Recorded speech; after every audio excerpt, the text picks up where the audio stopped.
Corn on the cob, anyone? With the cover crops being cut, it's yellow heaven for pigeons and our own ho-ho crow green giant. Yes, Andy and +1 Gary are hoping for a half-decent day on a friend's shoot. As we know, all gamekeepers head off to the Bahamas in February, so together with a couple of other well-positioned guns, we should have some great sport. When the cobs are like, there's a bit there that hasn't been topped, where the cobs are hanging down, they can take the first part of the cob, they can start on the first part of the cob, but you've got this sheath that covers it up. They do peel it off, but it's hard work. But when it's easy like this, they tend to really hammer it then. But there's been pigeons on it right the way through the seasons, so they know where it is. But it's just once it's topped off, it's more of an attraction to them. So Gary's getting his whirly out there, so I've got to give him a hand, otherwise he'll be moaning. He's had a spray tan as well. Another one? Yeah. Didn't you, Gary? Had another spray tan done yesterday. See? Oh no.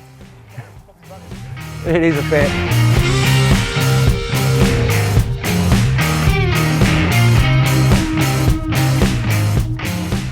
Andy's hide would win gold at the Chelsea Flower Show, whereas Gary's looks like it's in need of a decent meal. He ain't finished his yet. He's doing the decoys, so no, I'm just going to help him. Going to get mine already. Try and get Gary's a bit better. As you can see the dogs in there.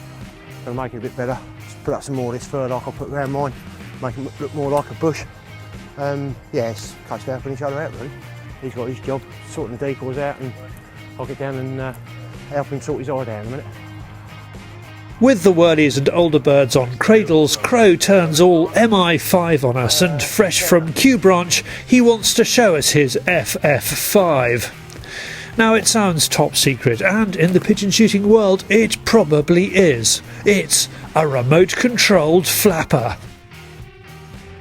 I've been working with Nick with the FF1, 2, 3, 4, and now this is the FF5. He sent it out to me to test. I used it last Thursday when I went out on maize, and it's on a remote control, which is brilliant. You can stop and start it, you can have it flapping like crazy till the pigeons are set, and just turn it off, and you haven't got no worries of it starting to flap again once they're committed. Because sometimes what I found with the others, they tended to commit themselves, and as they were coming in, the flapper would go off and they think, well, what's this sort of thing, and they weren't quite sure. We're going to put the whirlies up for a start, stick this out as well, and if it doesn't work, we're going to take the whirlies in and just keep this out. Nick hasn't quite got it where he wants it, so once he's got it where he wants it, that's when he's going to launch it.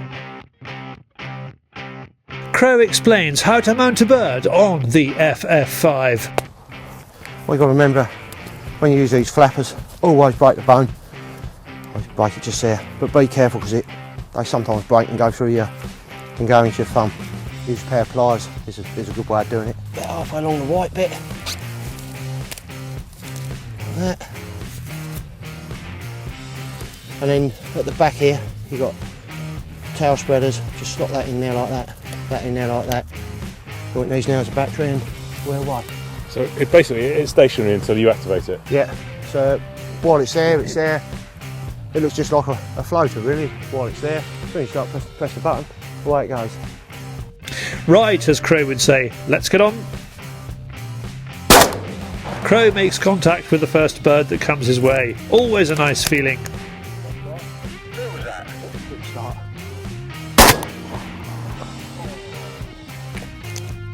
It's late morning and the birds are decoying well, which makes a happy change. Most of Andy's birds are well earned, some are dropping from a great height. That was a nice shot. Did you get that one, don't you? I did. Just like that. So I can shoot them further than 20 yards. There's certain people say I can't, but... We went to the British Shooting Show on Friday and Crow had intended going back up with Mrs. C on Saturday, but farmy things meant a change of plan. However, he had a great time. Yeah, it was good. It wasn't too busy. It's just how I liked it, really. But I didn't get up there yesterday. We had a burst water main on the farm, so coming in front, Mush. Yeah, so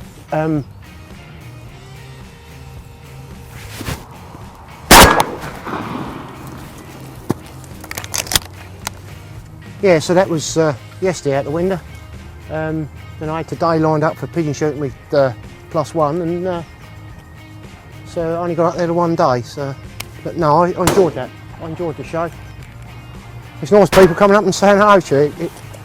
When you're in the magazine and on the Fieldsports, you know people watch it, but it's nice when people come up and say, oh, you're doing a good job, and it makes it worthwhile then. And I enjoy that.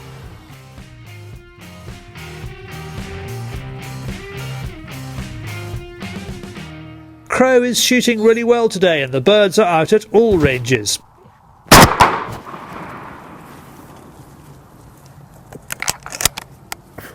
Did you shoot at that one?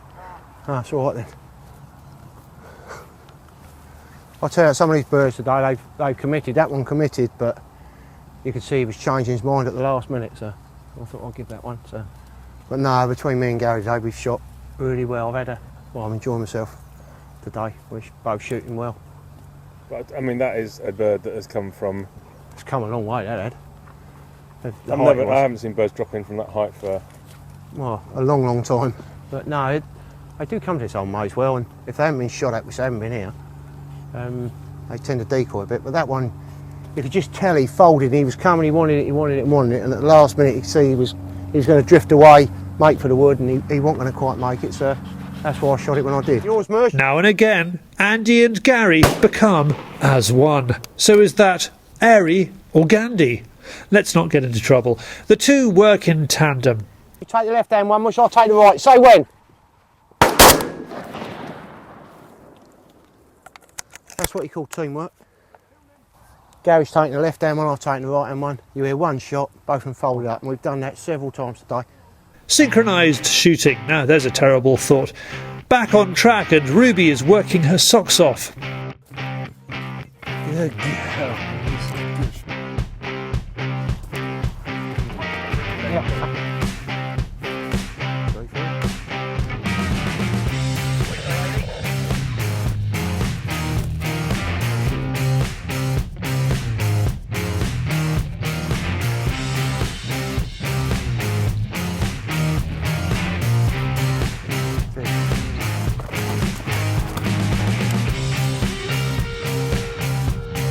Right, Andy, let's have the scores on the floor. Just over the 100.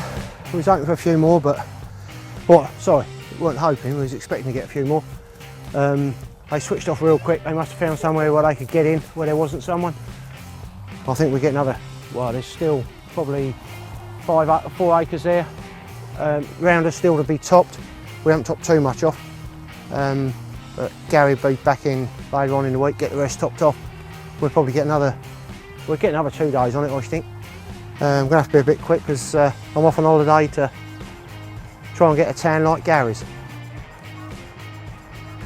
So forget 50 Shades of Grey, we have 101, thanks to the yellow stuff.